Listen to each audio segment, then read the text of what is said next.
All right, if you're watching this video, that means you were absent today, okay? So listen to me and hear me. So in a second, pause this video. You need to click on the TM Notes so that this is on your screen that you can type in, okay? So go open up your teacher-made notes, make it a half screen, right? So on your computer, the teacher-made notes fills up half the screen. And then downsize this video for the other half.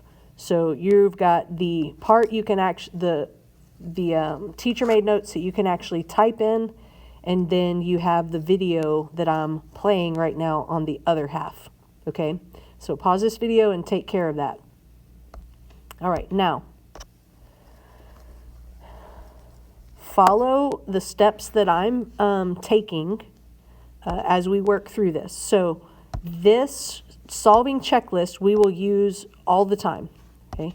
So here is the left side, there's equal signs. So this is the left side and this is the equal sign.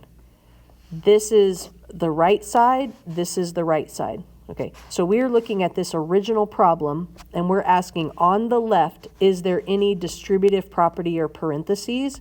And that is a no, so click no. On the right-hand side, are there any places for distributive property? Are there parentheses? No. So click no on your computer. All right, so that means for step one, we're done. So now we have to look and see, does step two apply to this problem right here? On the left side, are there like terms? Like terms are like 5a and 3a. And I hope when you look over here, you say yes. And when you say yes, you click on the terms that made you say yes. Those are like terms. So you should be clicking and clicking. And if you click, there'll be blue little bubbles on top of those two. Okay, that has to be there. Now let's go to the right side over here. Are there like terms? I hope you're saying no. They are not alike. So there are no like terms on the right-hand side. Okay, now this black line right here means it's time to total up and rewrite what you have. So we are going to total 3 hot dogs plus 5 hot dogs totals to 8H. So you're typing that in that box. Then we are bringing down the minus 14 as part of our problem. There's nothing over here to simplify. So then that means the 4 gets brought down to this box and the plus 2H gets brought down. You should have those typed in. Okay? Look at all this blank space. That's a cue for you to look over back to the next step of our checklist. There's nothing over here.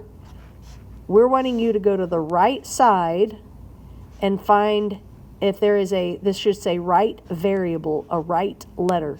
So we are looking right here on the right-hand side, and there is a variable, okay?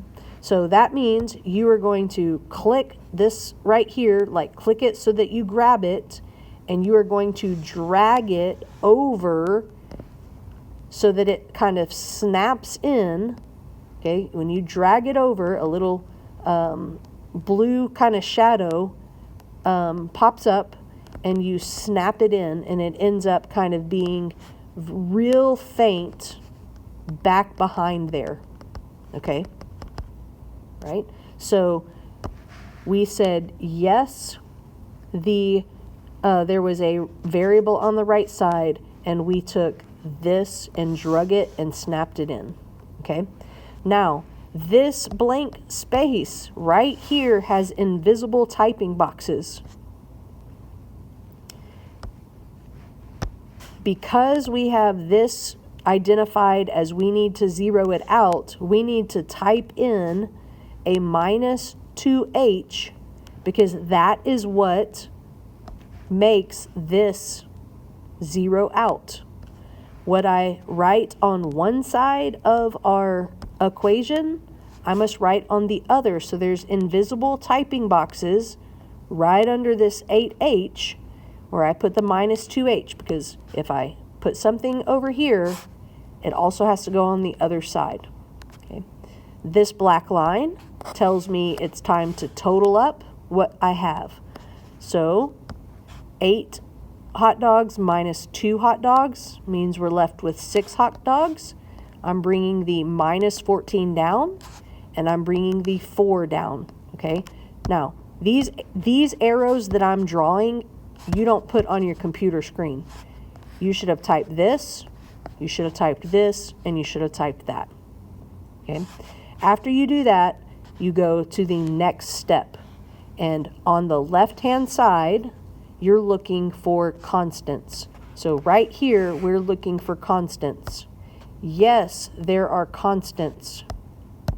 So take this 0 out and drag it over here and drop it right here over this constant.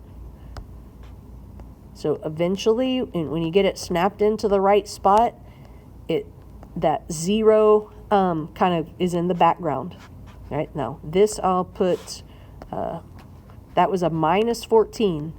So I type in this invisible box right here, a positive 14, because if it is minus 14, for it to make nothing, I would have to add 14. That's why I'm typing that there. Anything that I type on the left, I would also have to type in the invisible box on the right. Okay. Now, I've made it to my black line that tells me to total everything up. I am left with a 6h, and a 4 plus a 14 is an 8. As soon as I do that, then now I am going to the 5th step, and on the left-hand side, I'm looking for coefficients. That's a coefficient. So yes, there are coefficients, and I'm supposed to be dividing. Now, these are draggable division bars. So you're going to click here, drag and drop one of the division bars. This division bar, drag it and drop it. Okay. My reminders right here tell you, like, you're supposed to divide, and I say divide by identical twins. So the coefficient of 6, I would be dividing, and I do that on the same side. So now, yes, I am down to the variable h, and then when I type this into Desmos, 18 divided by 6 is 3. So I would type in 3, and that is my answer.